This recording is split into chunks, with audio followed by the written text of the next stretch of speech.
everyone, and welcome once again to the vast and ominous comic book vault. It's time once again for new acquisitions. I'm Captain Logan.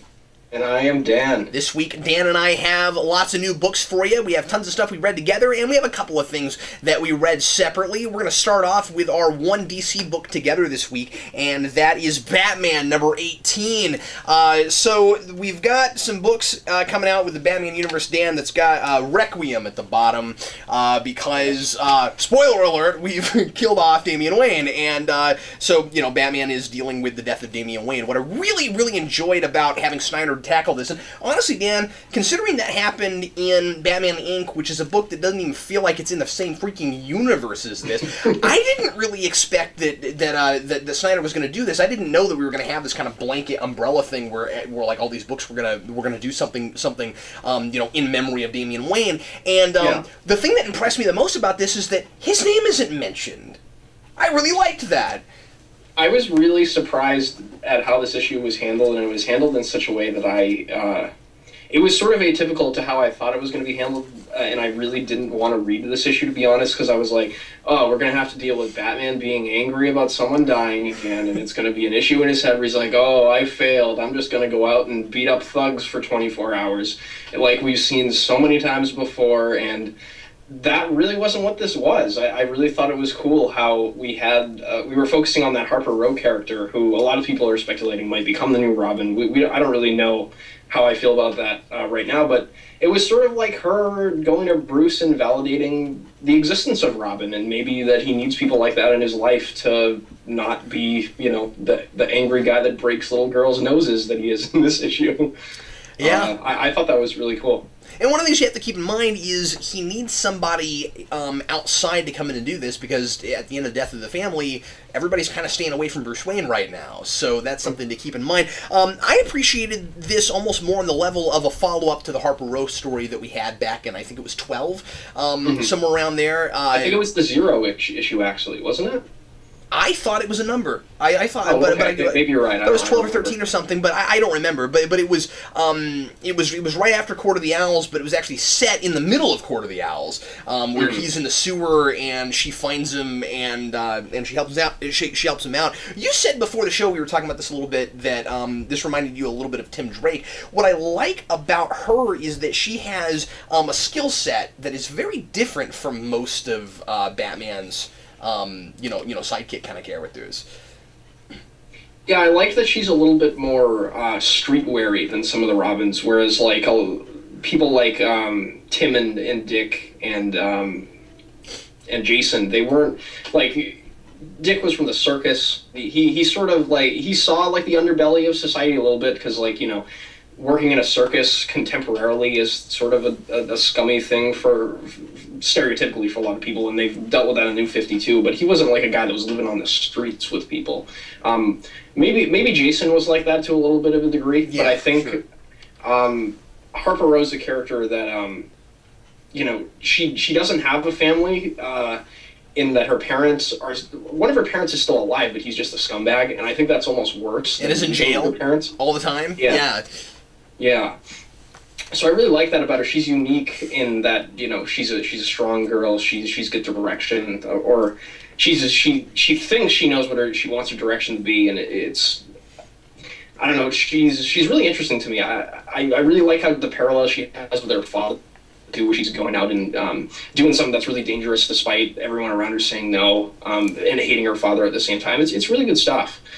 She's a pretty fleshed out, well-developed character. Even in this issue, I'd say if this was your first introduction to her, you'd have no trouble sort of figuring out what makes her tick and things like that. I also thought it was really cool that Andy Kubert, of all people, is our fill-in for this issue, and he draws like the best angry Batman face I've ever seen. I really enjoyed his artwork.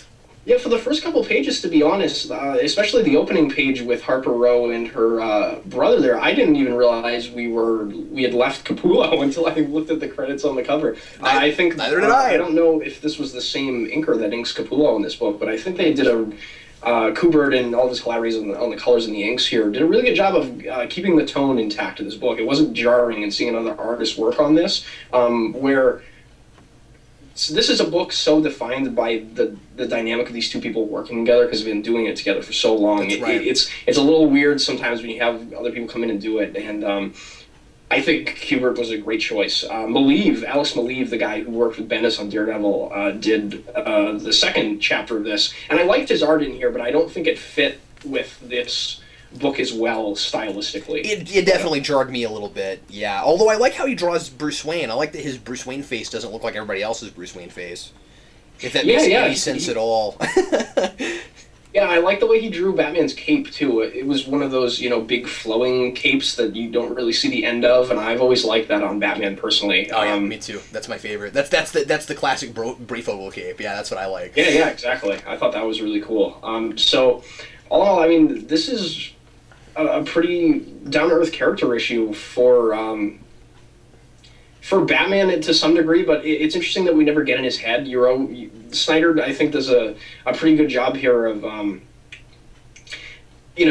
addressing the Damian thing, but not making it so beat you over the head with it like we had talked about before. And it's interesting because Harper Row talks about Batman being an idea in here, and I think it's interesting that we see him completely through someone else's eyes, perceiving what that idea is, and not Bruce dictating any of that. I thought that was a well-chosen device for this issue specifically. Yeah, and I just think she comes across like a real person. She comes off like a very smart person. If they were to decide to give her a costume, I mean, like, I don't know if I really want that, but if they did, I think that Snyder is making a good case that she might be worthy of that. And I think it's a really touching ending. Without saying what that is, but I mean, all in all, this book usually has big long arcs, and this is a nice one-shot kind of issue that you can just pick up and read. So if you haven't been on this at all, just know, hey, Damian Wayne's dead, and then read it, because it's quite good. And also the cover's really cool. I love that he put a Robin on the Robin shoes. That's cool. Yeah, it's beautifully simple. It tells you everything you need to know about what's going on in Bruce's head in this issue, just with a picture of two boots. And that is and that is a Coppola drawing, by the way. It is. It's the image that they were using for the Requiem in memory of Damian Wayne ads too, and I think this is the best cover I've seen sort of dealing with that image. I don't have enough good things to say about this book, as always. I like that this is a standalone issue. It's sort of refreshing every once in a while to not have a big 12-issue or 6-issue arc, because that's how Snyder likes to plot his arcs. He likes to do them big. But it's refreshing sometimes to get the little quiet moments in there. So. Dan, what do we have next? We have Thor: God of Thunder, number 6. This one is by Jason Aaron and Butch Geis on art, filling in for Asad Ribic. And we're going back to the origin of Gore the God Butcher in this one. What did you think? I thought it was absolutely stellar, and I thought the fill-in artist did a fantastic job. I wasn't jarred at all by the change in the art. I appreciate that it's still very simple. It still looks very timeless, like I was talking about last time we talked about this book. And I thought Gore was interesting before. Now that I've read this, I don't think there's any other way he could have done it. I mean, like, this has to be this guy's backstory. You've got this guy that grew up being told that there were these gods. He never saw any proof of it. He lived a terrible, terrible childhood. Then he grew up and lived a terrible, terrible life. He's starving all the time. They're constantly praying to the gods, and then, like, they never show up and help him or anything. And then all of a sudden he finds out that there really are gods. What do you do with that? That was fantastic. That was the interesting thing for me, because I expected it to be a purely atheist thing at first. Him not believing that these were actually gods, because that's an idea that's permeated through the Marvel Comics before, how like the Asgardians are actually just interdimensional beings with a lot of power that were worshipped that way. Yeah. And Gore, I thought it was really interesting that he has this lack of faith, and then that's confirmed for him, but it doesn't really change his perception of them as people, which is really interesting. Yeah, and so his whole idea becomes, I thought I lived in a world without gods. I found out that they were just selfish jerks that didn't help you. That's how he perceives it, and so I must create the world I thought it was. Mm-hmm. And I really like that idea. It's sort of a twisted thing too, like, for the better of the entire universe, getting rid of these people because they're manipulating events in their favor, and whenever anyone needs help, they're not lifting a finger for them. They're all they're doing in his eyes is influencing events negatively. Yeah. So, but that's just such an interesting motivation, and making people worship them, but not giving them anything for their prayers and for their sacrifices, and it was fantastic. And then and what's another thing that's really interesting about this issue is that Thor never appears. No, he doesn't. We do see Volstagg, one of the Warriors 3 in here, which was very cool to see. Him out of usual form, let's say. Yeah, I don't even want to give it away, but yeah, really great character stuff there for Volstagg at the end. And I don't know about you, but I wondered who it was for a minute. I didn't immediately catch that that's who it was until they named him. I did too, because obviously he's in such a different place, just because this is you don't really know when this is taking place time-wise. I think the scene at the end was in Thor's far future, because he talked about Thor being the Allfather. And he also talks about how long he's been there, and it's a long time. Right, very true. Yeah, very true. I did like the parallel that Volstagg brought up at the end, and it makes a really interesting thing with a polytheism versus monotheistic view of the gods, too, which I thought was a really interesting thing. This is just full of really interesting religious examination, but Aaron's doing a good job of not falling down offensively on any side. He's just sort of giving you the positions of everyone and throwing you into this world and saying, decide for yourself what your view on this is. Yeah, and he's not trying to be That's what I really like about it. It's really classic. He's not trying to be too preachy about it. Yeah, it's not a moral about how people look at religion. It's, hey, religion is an important thing in our culture, and it's an important thing in all cultures, and let's look at what it would really be like if these gods existed, but we couldn't really decide if that's what they really were, Right. Yeah, I wasn't sure if I was gonna like just a total issue interrupting everything, giving us his backstory, and I feel like we really needed that.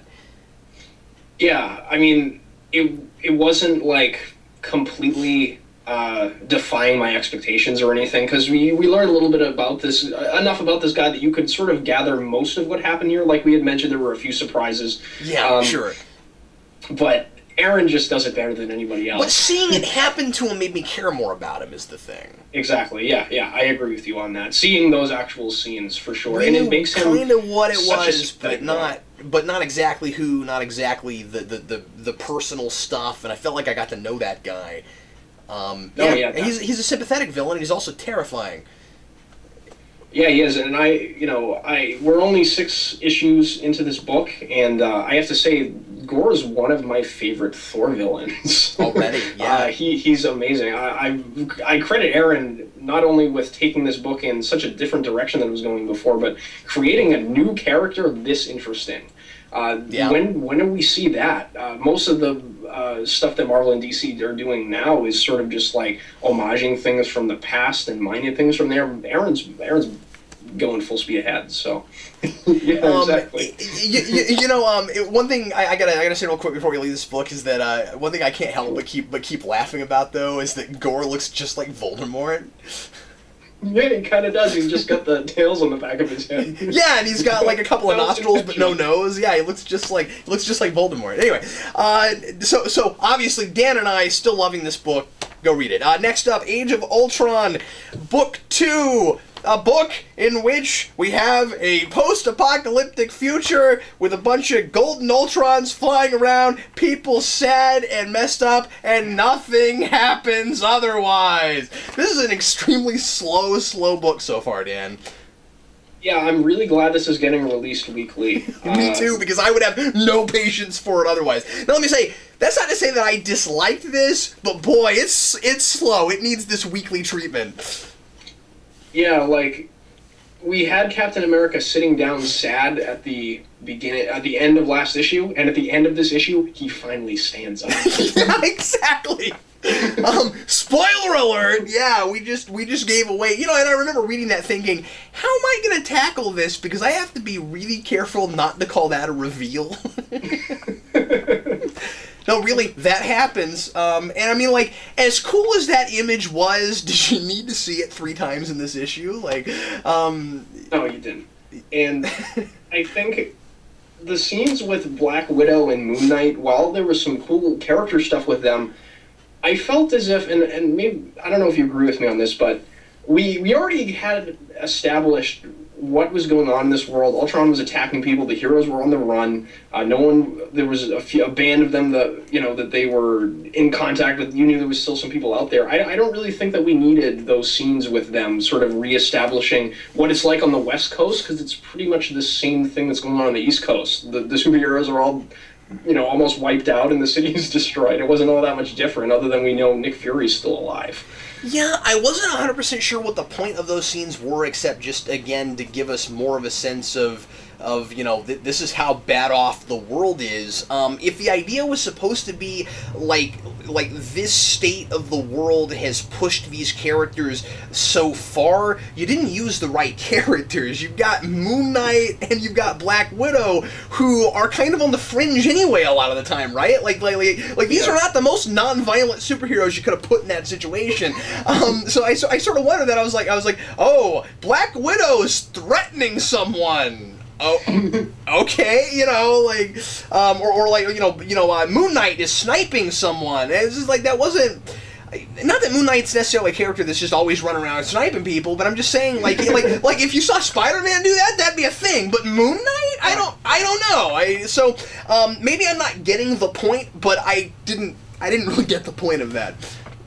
Yeah, I mean, Bendis is probably going somewhere with all that stuff, because he did have a major character, maybe not character change, but there's something going on with Black Widow that's a major change for her. That's true. We don't really know how it happened, and he's probably gonna reveal how that went down. I did like the conversation that Peter Parker had with the rest of the heroes here, sort of talking about what it was like watching or waking up to the world being destroyed. That was a really good character thing for him. I enjoyed that, and seeing Peter Parker in a Marvel comic is always fun. I'm just so numb to this premise at this point. Like, I've seen so many of these like apocalypses in Marvel that it's hard to get real emotionally invested, knowing that that it's not like, obviously the whole Marvel universe isn't like this. We didn't just kill off everybody. This is either an alternate timeline, or there's going to be some kind of a change that fixes it all at the end, or something. But something's going to happen. And you even told me last week that this isn't even Marvel's big event for this year. This is their kind of minor event for this year. So right, it is. The big event we'll probably get in the summer in the Free Comic Book Day issue they're doing. All about Thanos is supposed to be setting up the event that's coming. So yeah. We'll have to see. I gotta tell you, I was also really distracted by this wall at Nick Fury's old place, because I just couldn't not just look at all these pictures of all these people on this wall. I got stuck, and then I was just looking at that, and then I was like, oh, I have to finish this issue. But it was kind of fun, actually. I really liked that. I'd like to have a poster of that. That was fun. Yeah, I was sort of perplexed by that scene, only because there was a little piece of dialogue saying that Nick Fury had color-coded them depending on if you could trust them or not, and there's no color on any of the pictures. There's no color on any of it. I was confused by that, and I was reading this. I was reading this. My wife looked over and saw that, and she was looking at that picture, and she goes, "Why are some of them their code names and some of them are their real names?" And the only thing I could fathom, because the ones that aren't, it wasn't like Nick Fury doesn't know who's who, because he knows Peter Parker's Spider-Man. So why does that one say Spider-Man, but then Daredevil says Murdoch? And the only thing I could figure was like which ones he had figured out are Skrulls or not. Maybe, but that's all I could pick up on it. I thought that was really strange and inconsistent. And Nick Fury would be more organized than that. You know? And why doesn't Vulture say Tombs and stuff like that? Weird. Octavius is Dr. Octopus as well. It's weird. In terms of the art, though, in this issue, I thought Hitch's art I liked it a little bit better in this one, because he got a little bit more room to breathe and draw some big moments, like we were talking about with the bulletin board, the reveal at the end, the scenes with Peter Parker swinging around in apocalyptic New York. Those were really nice-looking panels and stuff, especially where he would zoom up to Spider-Man's eyes and see the reflections of things. I know that's been done all the time, but Hitch does it really well here, and I always thought that image was cool. So I'm enjoying this, despite it being a little bit slow. But I'm probably gonna write it out for at least a few more issues because I want to give Bendis the benefit of the doubt. Me too. He's been doing so many good things lately. It's only gonna be 8 weeks, and I'm finding some of this kind of at least pretty to look at. So I'll probably buy the whole thing. I'm not gonna say that I really like it until I see where exactly it's going. But I'm not disliking it either. I'm just sort of like I feel like I've been here is the only thing. I felt like that with the first issue too. I'm just like I've done this. Like how's this gonna be different from the other big apocalyptic Marvel stories that turn out not to actually be the real future. So yeah, it reminds me of Days of Future Past with you replace the Sentinels with Ultron, and then it's instead of the mutants, it's all of humanity. That's it. Yeah. But I know. Hopefully Bendis does it well. What do we got next, Dan?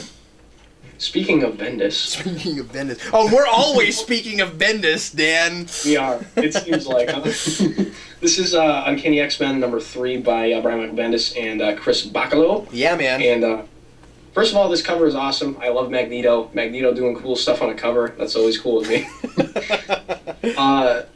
This issue surprised me in so many ways. I did not expect what Bendis does with Magneto in here happened way earlier than I ever thought it would. It's much more complicated than I initially thought it was, and this book just gets so wrapped up in its the intrigue of the characters. It's really indicative of the sort of Black Ops, playing in the shadows X-Men thing that this book was supposed to be, and I really like that about it. Instead of being like the regular X-Men book is sort of bright, but X-Men's always been about the shades of gray. Nobody is really good or evil. They're just sort of out for their own goals, and the reader can decide whether they would they fall on each side. Magneto's a classic example of that. And this is just like a bleaker look at that idea with these characters. I really like that about it so far. Especially what Bendis is doing with some of the kids in here, because X-Men is one of those things that I thought for a while was missing the whole metaphor for adolescence thing. Yeah. Before Bendis and some of the Marvel Now writers had been doing stuff, like Jason Aaron doing the school after Schism. Mainly before that, it was sort of just like adults doing things. I thought that metaphor was lost a little bit with not having a ton of teenagers on the team. So I thought that was cool to see stuff done with them in here as well.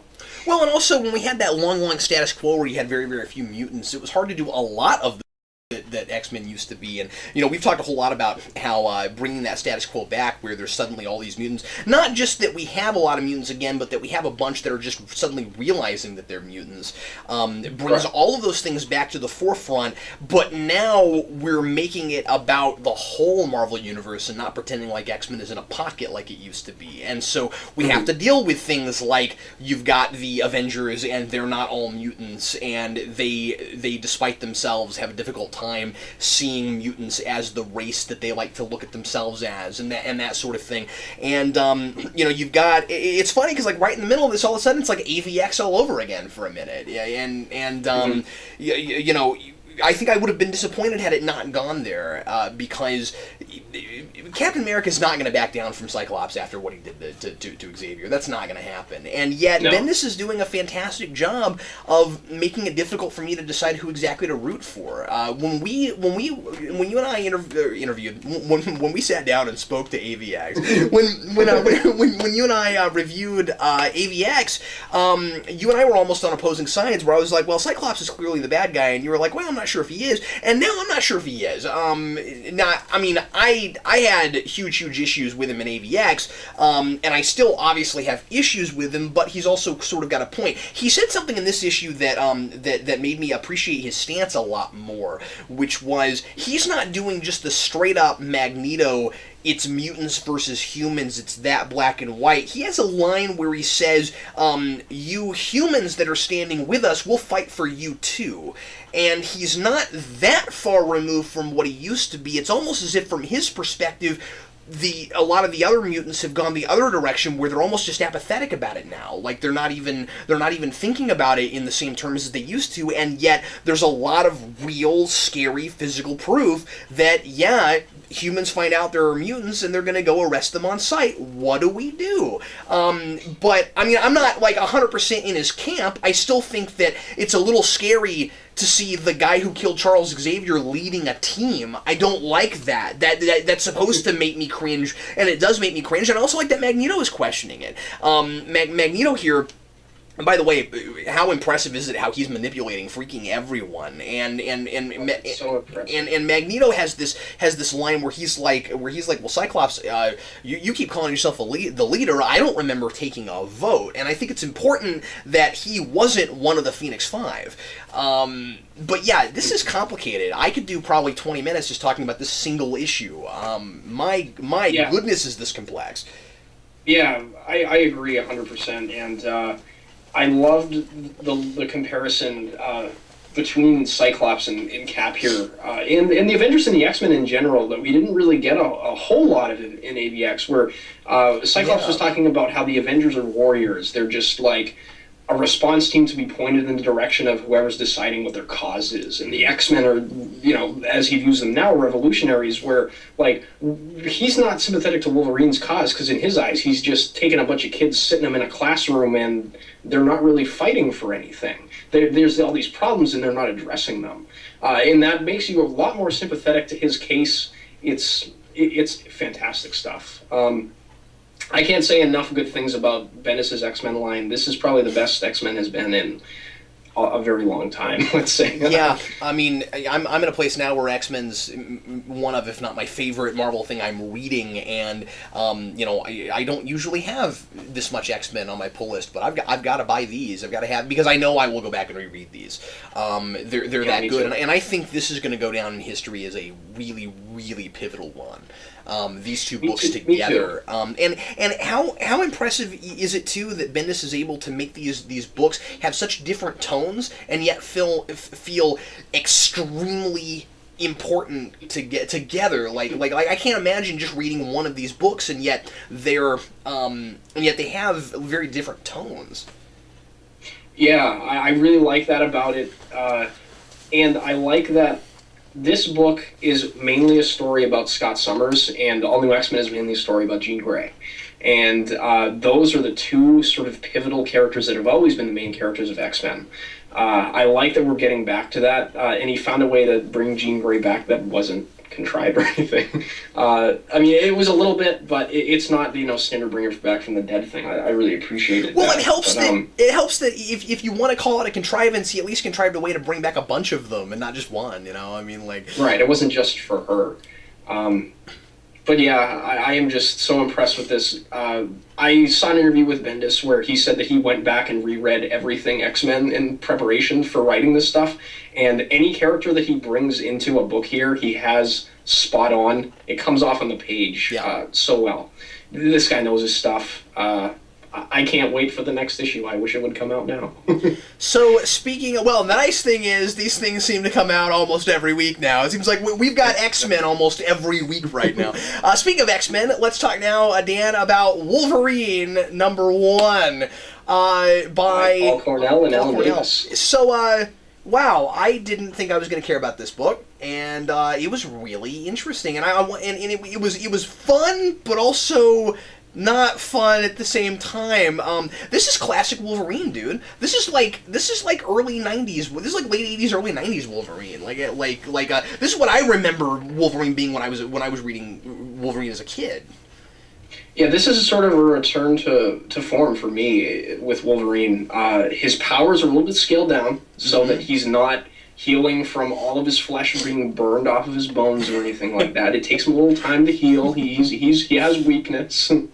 He's not completely invincible. I like that about him. I thought this was a really great introduction to Wolverine's character, especially as he stands now. And it's not really in your face about, narration. My name is Logan, and, I'm going to tell you everything about me in narration while I go beat up people. I'm the best there is at what I do. Yeah, Cornell very skillfully here, I think, tells us, little character things about Wolverine, like, he doesn't, killing kids for him, do anything with children is off limits. Yeah. In that little scene where he puts the lady's gun down after the kid runs out of the room in here. And for some reason, that situation comes up, and he stops a lady from almost shooting a kid who did something really bad. So I thought that was really interesting. You get all the stuff about him being this tortured character that you learn all about his powers. I thought that was really great, and it doesn't really.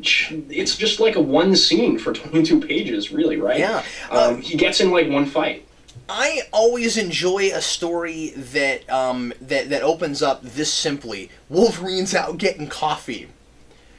And something happens. It's not like he's on this giant mission, or there's all this backstory where we have to open in Midas Res, and then we have to go back and show you everything that happened up to that point. This is very, like you said, it's like one scene for 22 pages. It's very simple, and yet it looks like it could be leading to very complicated places. And of course, we don't at the end of the issue really even know what the threat is.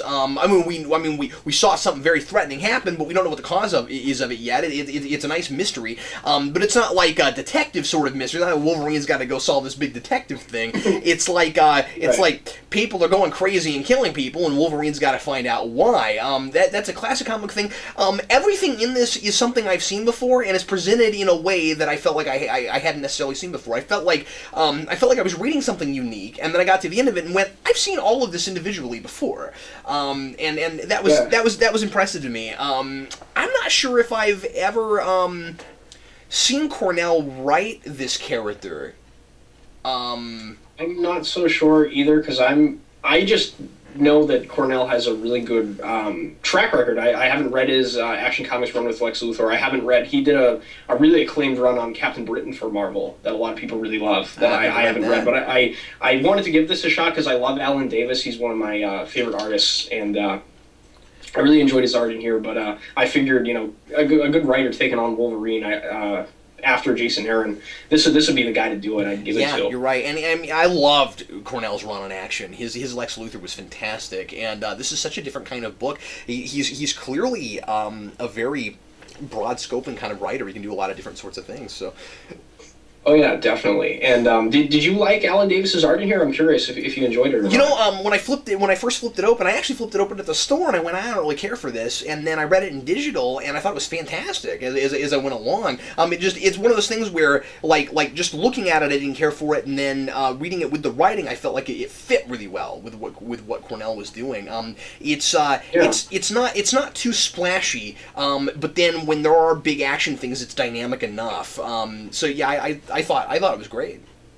Yeah, he reminds me a lot of, like, just not in the way he does action, but the way he draws characters. He reminds me a lot of Neil Adams and how realistic the characters look, and then his action is a little bit toned down, which I like. And it's an interesting choice for Wolverine.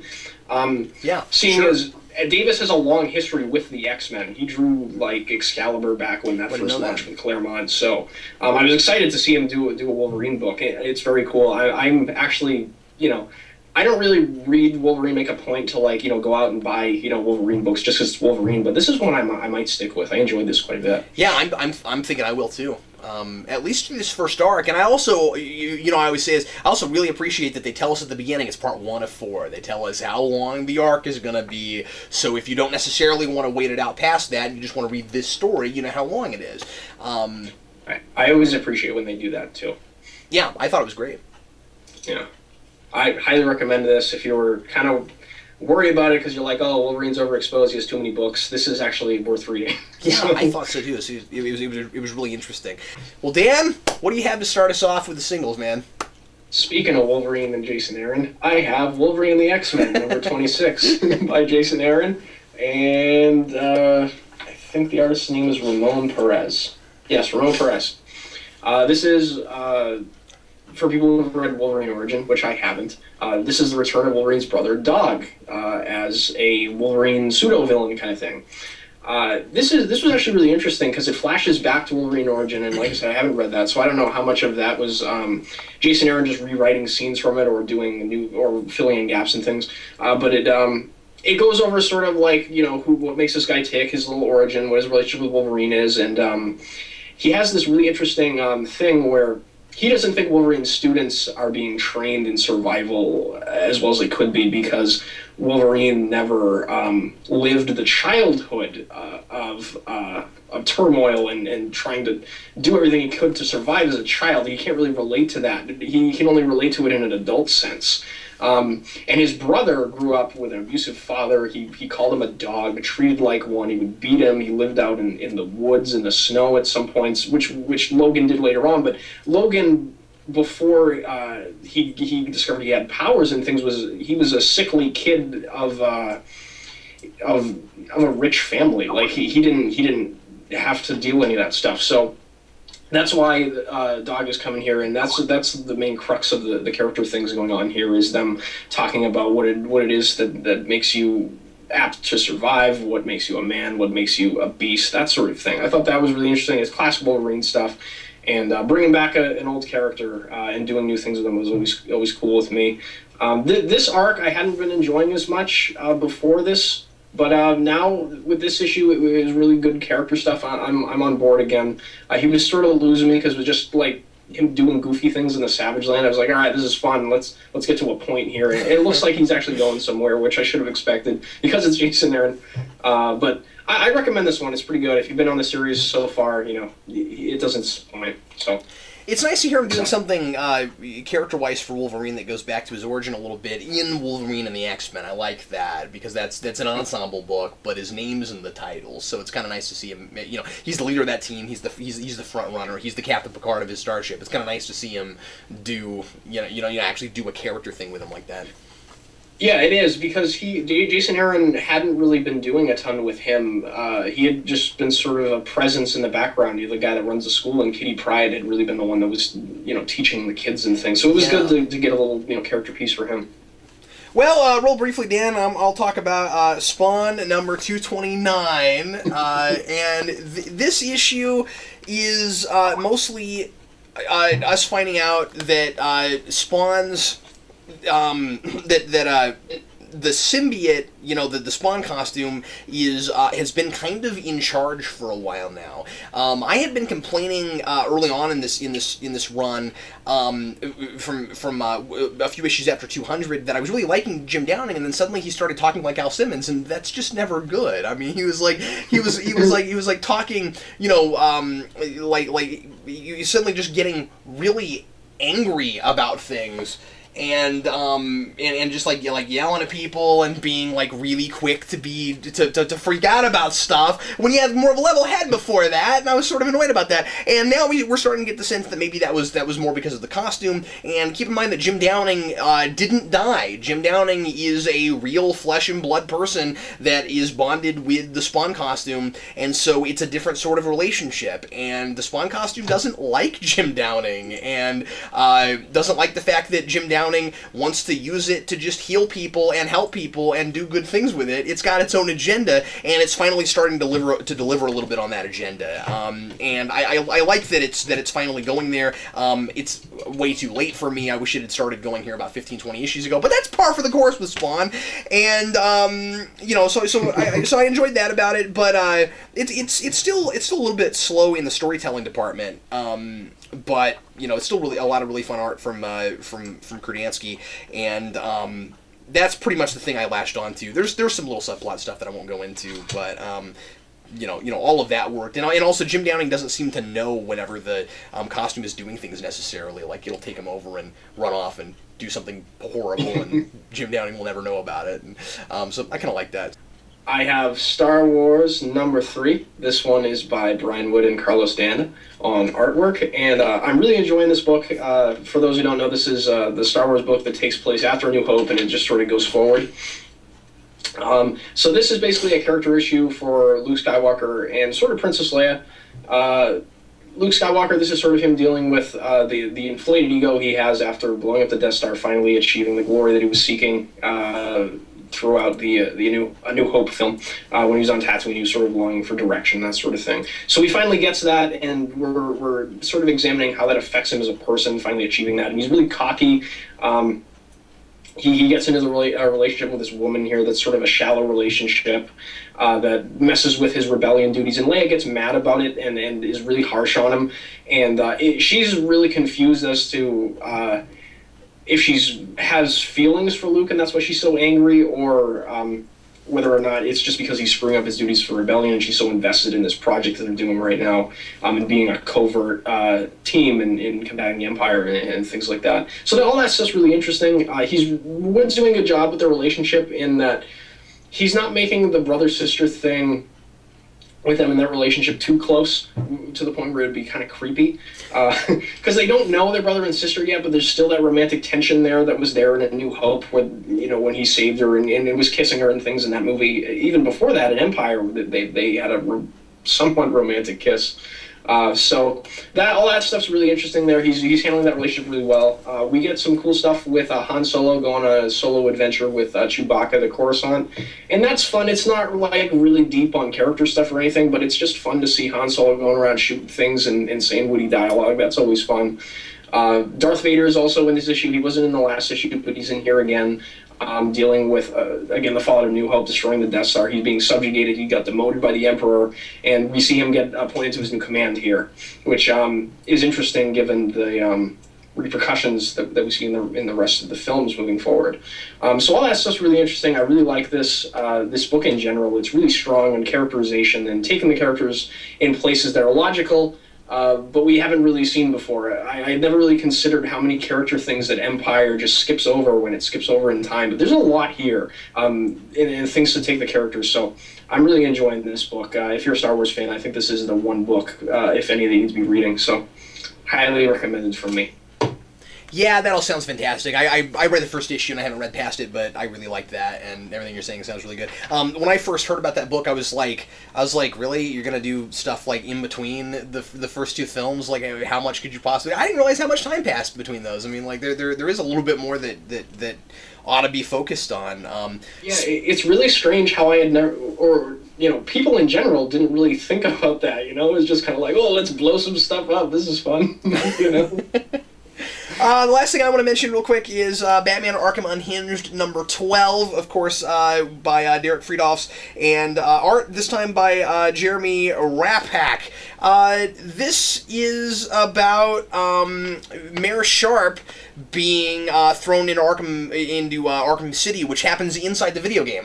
Most of this book so far has been like stuff that happens either right before the game or right before the game starts, not before Arkham City gets started, because there was Dini did a story just before this, that and about about Arkham City being put together, and then this begins with some kind of prequel stuff during the city, and then like right at the beginning of the game. Now we're kind of getting more toward the middle of the game, and cool. So we've got some stuff going on with when Sharp gets thrown in, and Batman saving Mayor Sharp when he gets thrown into the city, because remember he was working with Hugo Strange to put the city together, and then when Hugo Strange didn't need him anymore in the video game, he throws him into the city. He comes up with some excuse to label him as a criminal, and he throws him into Arkham City, and that was a big pivotal point, I thought, when I was playing the game, because it shows just how much power Hugo Strange has managed to amass, and now he can go against the criminal justice system and pretend like he is the system, and it makes him a lot more menacing, because unlike a lot of Batman villains, he's scary because he's not only crazy, but he's gotten like the power of the law behind him. So this deals a lot with that, and it also deals with Azrael. And I won't go into exactly what's done with that, but it's pretty much this setup of a bunch of people in Arkham City want Mayor Sharp dead for obvious reasons, and Azrael kind of shows up to help stop that, and Batman barely factors into this issue, really. It's much more about Azrael and about this cop that thought his partner had killed Azrael years ago, but they never found a body because it disappeared, and it's Azrael. So So anyway, it's again part of the reason that I read this book is that it feels like an old DC book. It feels like it's remembering all of the old Batman continuity without adding strange things and weird costumes. And well, no, it has weird costumes. It just has the weird costumes that I'm used to from this game, and they look better. And they look a little bit better. Yeah, some of them are... Bane looks a little odd, but whatever. It's cool. Yeah. But yeah, so, I don't know. This is a decent issue. Didn't blow me away or anything, but added... it does what this book does best with Friedolf's, which is just, adding some extra stuff to the game and giving us a little bit more dimension because there's a whole lot of story you can tell there. And so, anyway... Yeah, definitely. Like, the Azrael little section of the game, I thought left a lot to be desired. Not that, we needed some big, sweeping side mission for Azrael, but, the little mission that you had in the game with him was real small. Yeah. It almost felt like they put him in the game so they could make an action figure. Right, exactly. Which they did. And I felt Robin was there so they could make an action figure. There were a lot of characters like that where they were just in the game really, really briefly so that somebody could make a Deadshot just so they could make an action figure. I thought, yeah.